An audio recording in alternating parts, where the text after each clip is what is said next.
કૃષ્ણ. કેમ છો? કેમ છે મારી યુટ્યુબ ફેમિલી? સ્વાગત છે તમારું મારા નવા બ્લોગમાં. બસ અત્યારે તો વાગી ગયા છે 8:45 અને આજના અમારા મંદિરના દર્શન કરાવું. જય ભગવાન મારા વાલા. જય શ્રી કૃષ્ણ મમ્મી. જય શ્રી કૃષ્ણ બધાને મારા જય શ્રી કૃષ્ણ. હાલો નાસ્તો કરો. નાસ્તામાં તો અમે ત્રણેય સહી ને કાલ બધો કોરો લઈ આવ્યા હતા ને ભાખરી પડી છે તો અમે લોકો નાસ્તો કરી લઈ. હાલો તમે નાસ્તો કરવા. કોઈ છે નહીં, અમે ત્રણ જ સહી. હા, ગાંઠિયા ને ફાફડી ને એવું બધું કાલ લઈ આવ્યા હતા પપ્પાની. તો ચા બનાવી નાખીને ભાખરી છે તો અમે ત્રણેય નાસ્તો કરી લઈએ. આ 2 દિવસથી લાગે છે ઠંડી, નકર તો કાંઈ એવું નહોતું. આ 2 દિવસથી એવું લાગે છે ટાઈટ જેવું. દેહમાં તો હશે બહુ જ, આયા તો કાંઈ બહુ લાગે નહીં, બધું બંધ હોય એટલે, પણ તોય આ 2 દિવસથી તો લાગે છે બહુ. તો હાલો અમે લોકો નાસ્તો કરી લઈએ. તો બસ જો અત્યારે તો વાગી ગયા છે 11:30 ને રસોઈની તૈયારી કરવા માંડ્યા. રસોઈમાં તો દાળ ભાત શાક ને સૂકી ચોળી પલાળી એનું શાક બનાવવું છે, કોબી ટમેટાનું. કાંઈ જરૂરથી કોબી ને સુધારે અને આ બાજુ દાળ બફાઈ ગઈ ને ચોળી મૂકી બાફવા. ને અમે મમ્મી જો જૂના ખોયા અને નાકા તૂટી ગયા હતા તો એ નાકા હરખા કરાવવા છે તો એ સિલાઈ ખોલે. હા, નાકા ઓલા છે તે નાકા. હા જોઈ. હા, તે ઓલા સિલાઈ ખોલીને એને દેવાના છે તો એ નાકા હરખા કરે. હા, નાકા બનાવી નાખે એટલે મોટા થઈ જાય. અને આ બાજુ ડ્રેસ સીવડાવવા નાખવા જાવ છે તો એ બધું કામ, ટોમેટા લાવવાના ને ડ્રેસ સીવડાવવા નાખવા જવાના. તો હું જાઉં છું બહાર ને રુતિ બનાવે છે રસોઈ. તો બસ જો અત્યારે તો વાગી ગયો છે 1 ને અમે લોકો જમવાની તૈયારી કરી. તો આજે તો રસોઈમાં છે ચોળીનું શાક, દાળ ભાત, આ બાજુ જો રોટલી બનાવું છું અને ભગવાનને પ્રદીપ જો જમવા બેસી ગયા છે, અમારે બધાને બાકી છે. અને ઓલી બાજુ જો દૂરું નાસ્તા ભાઈને રમાડે. અમે લોકો જમવા બેસી.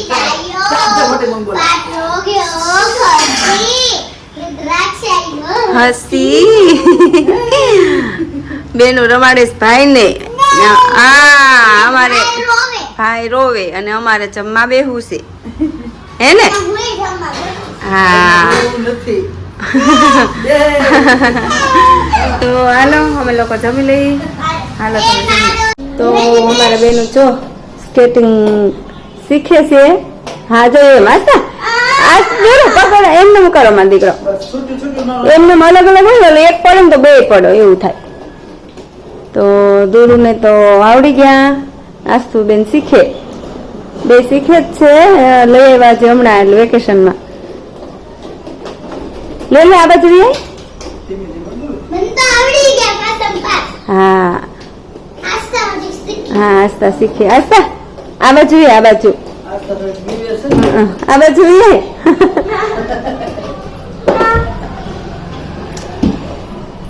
આ બાજુ એમ ને લાઈનમાં 3 પગવાળા હોય ને એવામાં તો મને બેઠા બેઠા આવડે. એવું છે? એમાં છે ને પાસમ પાસ આવડે. હે એવા કોણ પાસે છે? એમાં ફોનમાં જોવીને એની પાસે. હે આવડી જાય ને તો ઈ આવડી જાય. લાઈનમાં આવે ને એક લાઈન વાળા તો ઈ આવડી જાય. આવડી ગયા હોય ને તો ઈ આવડી જાય. આ તો કલર વાળા જ હોય, ઈ ખાલી બ્લેક કલર ના હોય. એવું હોય? એક જ કલર ના આવે. ઈ બ્લુ કલર ના બ્લેક કલર ના હોય. હે હા. આ તો અહીંયાથી તું પડી જાય અને અહીંયાથી આમ એક બાજુ હોય. હાલ ન્યાનો આમ સોફા પકડીને એમ શીખાય. ત્યાં બાપ આવી જા.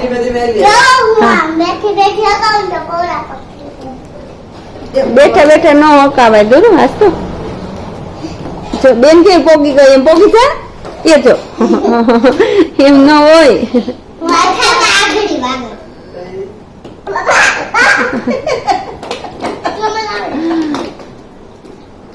બેઠા બેઠા નહીં ઊભી થઈને હાલ ની.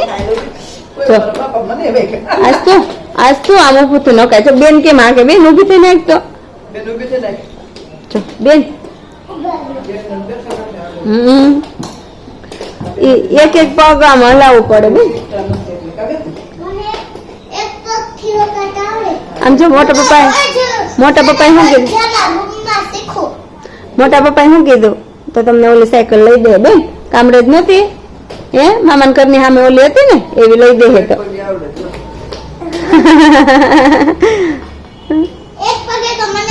એક પગ વાળું થી બે પગ વાળું શીખાય બેન. તો બસ હાલો અમારે તો આજ રવિવાર છે એટલે આમને રમશે ને શીખશે ને એવું થાય.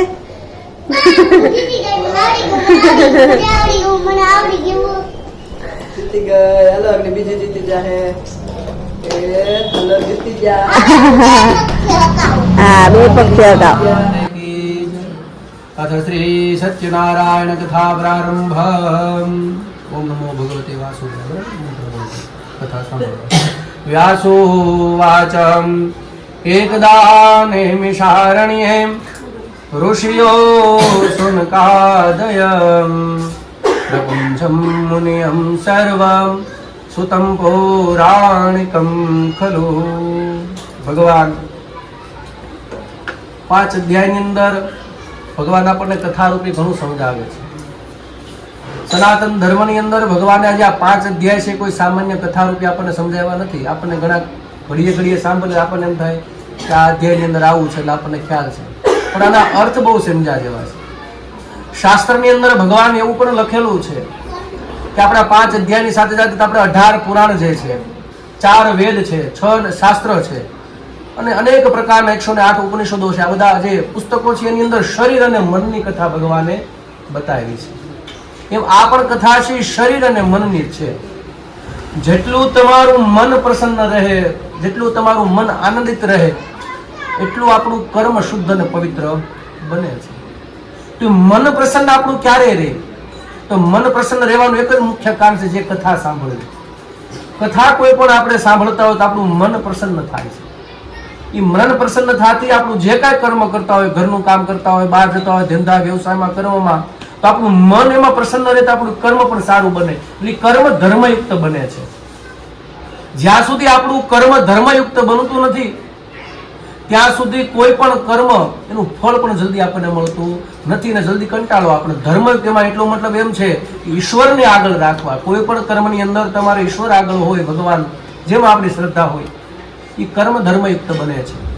તો આ કરવા માટે મનનો થાક જે ઉતારવાનું કર્મ જે કરે છે એ કથા કરે, એટલે કથા સાંભળવી. કથા સાંભળવાથી આપણા વિચારો શુદ્ધ બને છે. વિચારો શુદ્ધ બને એટલે આપણા કર્મ શુદ્ધ બને, આપણી ક્રિયા શુદ્ધ બને, આપણો ખોરાક શુદ્ધ બને છે. કારણ કે સારું સાંભળે તો આપણે સારું કરવાની ઈચ્છા થાય. નબળું કોઈ બાર અપશબ્દો બોલતું હોય ત્યાં ઉભા રહે તો આપણું પણ ક્રોધ વિચારધારા ઘડીક થઈ જાય. શું કામ ઝઘડો કરે, શું કામ બાંધે, આવું બધું આપણને મનની અંદર થાય. શું કામ આપણે નબળું જોયું, દ્રષ્ટિથી નબળું જોયું એટલે આપણે મને નબળું વિચાર્યું, એટલે આપણી કર્મમાં ક્યારેક આવે છે. એટલે શાસ્ત્રમાં એવું લખ્યું છે કે જો આપણું મનને પ્રસન્ન રાખવું હોય તો વારંવાર કથા સાંભળવી. તો બસ જો અત્યારે તો એનો ટાઈમ થઈ ગયો અને અહીંયા ભગવાનની દિવાબત્તી થઈ ગયા. અરે વાહ, ક્યાંથી લે તમે ક્યાં રમવા ગયા હતા? હા બહુ સરસ છે હો. હરખું પાણી નીતાર નાખ, લાઈ નીતાર દો, હરખું નીતાર નાખ પાણી. ધોવાઈ ગયા હવે પછી અંદર વયા છે બેન, દૂર અંદર વયા છે. તો આજે તો અમારે રસોઈમાં પાવભાજી ને પુલાવ ને એવું બધું છે. તો જો આ બાજુ ભાત બફાઈ ગયા ને અહીંયા બધું શાકભાજી બફાઈ ગયું ને ટમેટાની ગ્રેવી કરવાની છે ભાજી માટે. અને અહીંયા જો બ્રેડ ને તો બધું લઈ આવી, બધું પાપડ ને બ્રેડ ને રોટલી થોડીક બનાવશું, થોડીક બ્રેડ. આ છે પુલાવનું બધું અને એમાં મૂકું ભાજીનું. તો એવું છે રસોઈ તૈયારી કરી હજી તો શાક નથી વાગ્યા પૂર્ણ તો આ બાજુ જો રૂપી ભાજી બનાવે છે અને ગ્રેવી ટમેટાની સતળાઈ ગઈ ને અહીંયા પુલાવ બની ગયા. પુલાવમાં મેં તમને બતાવ્યું એમ શાકભાજી રાખી નાખ્યું હતું. અમે તો આમ બનાવ્યું, તમે કેમ બનાવો કોમેન્ટમાં કહેજો. શાકભાજી પહેલાં બાફી નાખ્યા તો હાથે ચોડી નાખ્યા પછી બધું વઘાર્યું અને અહીંયા જો ભાજીની ગ્રેવી વઘારાઈ ગઈ. હવે ભાજી બનાવી જો કર્યું તમારે જો બરફ ઉખેડીને ખાય. હવે બેસી જાઓ ફ્રૂટનો રાઉન્ડ તો પતી ગયો અને એ ભાઈ જો દીદી તો ખાતી હતી બરફ ખાતી હતી. એ બેન બરફ ખાતી હતી, બરફ નહીં ખોવાય હસતા બેટા શરદી થઈ જાય. એ ભાઈ જોઈને અહીંયા સફળ સીતાફળ ને ખાતી હતી ત્યાંથી બરફ આવ્યો. હું જઈ તારે હું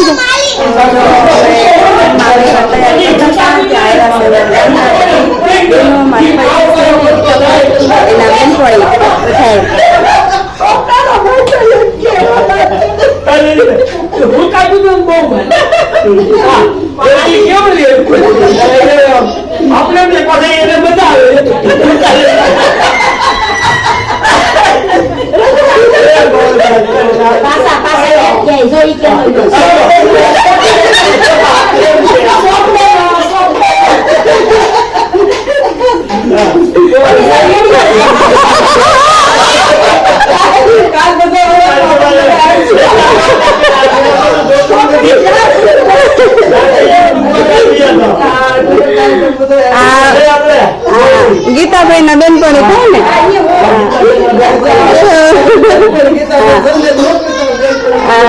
ગીતાભાઈ બોલાવશું તો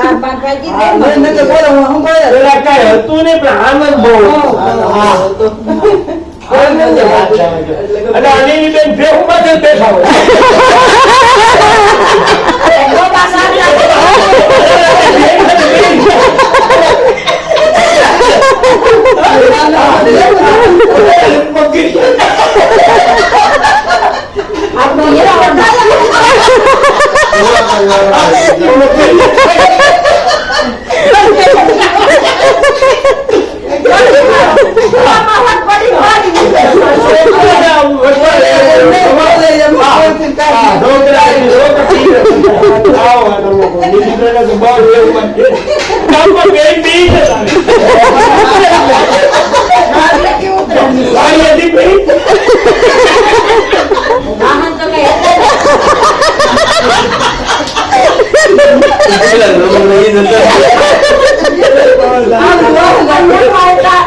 સંપૂર્ણ ડિગ્રી વાળો આવી ગયો ને વિદેશ ભણો ડિગ્રી વાળો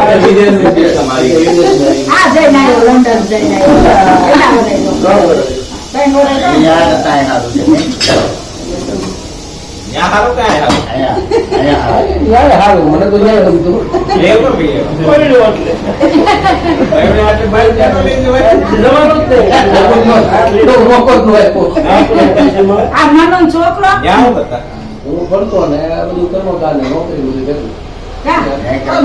છોકરો તું એ તો ન્યા નાગરિક થઈ ગયો. અશોક ને હા અશોક તો નાગરિક થઈ ગયો. અને સીતારામ સીતારામ રટવા દ્યો, મારી નિંદા કરે એને કરવા દ્યો.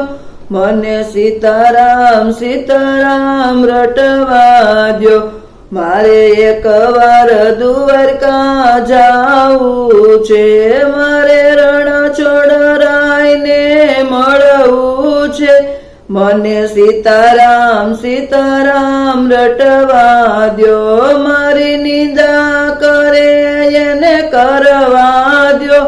મને સીતારામ સીતારામ રટવા દ્યો. મારે એકવાર કૈલાસ જાવું છે, મારે ભોળાનાથને મળવું છે. મને સીતારામ સીતારામ રટવા દ્યો. મારી નિંદા કરે એને કરવા દ્યો. મને સીતારામ સીતારામ રટવા દ્યો. મારે એકવાર રણુજા જાવું છે, મારે રામદેવ પીરને મળવું છે. મને સીતારામ સીતારામ રટવા દ્યો. મારી નિંદા કરે એને કરવા દ્યો. મને સીતારામ સીતારામ રટવા દ્યો. મારે એકવાર વીરપુર જાવું છે, મારે જલારામ બાપાને મળવું છે. મને સીતારામ સીતારામ રટવા દ્યો. મારી નિંદા કરે એને કરવા દ્યો. મને સીતારામ સીતારામ રટવા દ્યો. મારે એકવાર સતાધાર જાવું છે, મારે આપાગી ગાને મળવું છે. મને સીતારામ સીતારામ રટવા દ્યો. મારી નિંદા કરે એને કરવા દ્યો. મને સીતારામ સીતારામ રટવા દ્યો. મારે એકવાર તુલસી શ્યામ જાવું છે, મારે શ્યામ સુંદરને મળવું છે. મને સીતારામ સીતારામ રટવા દ્યો. મારી નિંદા કરે એને કરવા દ્યો. મને સીતારામ સીતારામ રટવા દ્યો. કૃષ્ણ કનૈયા લાલ કી જય. મિત્રો, તો જો મારી બાઈ આપણને સારું એવું ભજન સંભળાવી દીધું અને અત્યારે રાતના 12 વાગી ગયા છે. આમ તો વહેલું થઈ જાય તમારે, પણ પાછા કાર્યક્રમ એવું છે કે મારા મિત્રો બધા આવ્યા હતા ગામના બેસવા, એટલે પછી કાંઈ બોલાવવાનું નહીં. પછી આગળ જસજી ગયા અને તરત ભજન ગાયું. એ મારી બા રાહે બેઠી હતી કે પછી ગાઈને જ હવે શું, એટલે થોડુંક આજે નાનું ગાયું છે અને આશા કરું તમને બધાને ગમશે. બાકી તો બધા જાગી સુઈ ગયા, નકર ભજન એ લેવા નથી. અને મેં કીધું હું એડિટિંગ કરી નાખું, કારણ કે મારે કાલે સવારમાં 4:30-5 ઉઠવાનું છે અને વહેલું નીકળી જવાનું છે 6 વાગે ઘરેથી. 6 પહેલાં નીકળવું પડે, કારણ કે 8 વાગે પાછું આવવાનું છે અને પાછું બીજે જવાનું છે. એટલે એ સમયના અનુસંધાન મેં નક્કી કર્યું થોડાક વહેલા સુઈ જાય કામકાજ કરીને એડિટિંગ કરીને. પણ પછી મહેમાન ને મિત્રો બધા આવ્યા એટલે સમયનું કાંઈ નક્કી ન રહ્યું, બધું થયું. બસ તો અત્યારે હવે સુવાની તૈયારી કરી લઈ, એડિટિંગ કરી લઈ પહેલાં, અને પછી સુઈ જાય કદાચ 1 કલાક જે નીંદર થઈ. તો ચાલો મારા બ્લોગને આજે પૂર્ણ વિરામ આપું છું. કાલે ફરી મળીશું નવી મસ્તી સાથે, નવી વાતો સાથે. તો અમારી ચેનલ તમે લાઈક કરજો, શેર કરજો, સબસ્ક્રાઈબ કરજો. નવા છો અમારી ચેનલ ઉપર તો સબસ્ક્રાઈબ કરવાનું ભૂલતા નહીં. અને ખાસ મિત્રો અમારો વિડીયો છેક સુધી જોજો, આવનો બધા પ્રેમ આપતા રહેજો. બસ તો આજ માટે એટલું. આવજો. જય શ્રી કૃષ્ણ. હર હર મહાદેવ. સનાતન ધર્મની જય હો.